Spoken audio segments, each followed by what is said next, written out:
Magandang araw na naman mga butcher. Ito pala yung beef outside. Bali dalawang parts siya, yung ano siya, yung iron tsaka silver side. Bali tanggalin ko muna itong iron niya mga butcher. Pakita ko sa inyo paano ito iwain.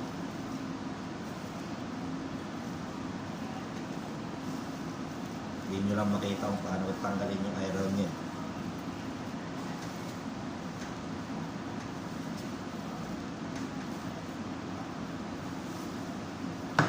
Bali itong part ng iron niya mga butcher. Ito naman yung silver side niya.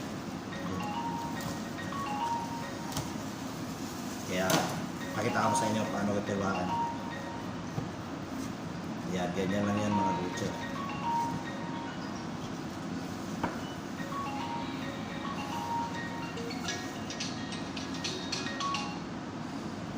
Assalamualaikum Mr. Omar.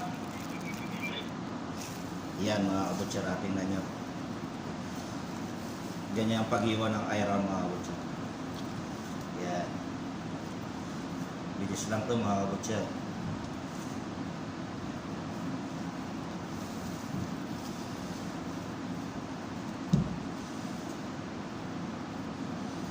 Tapos pag nilagay namin sa tray, pakita ko sa inyo. Yan o.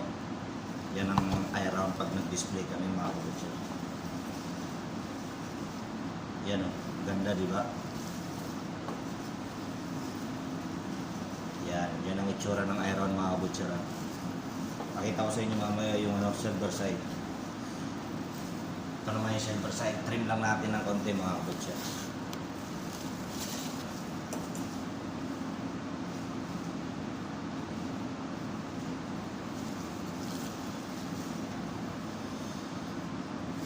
Bali, yung karne niya pahaba, i-cross natin yung cutting niya.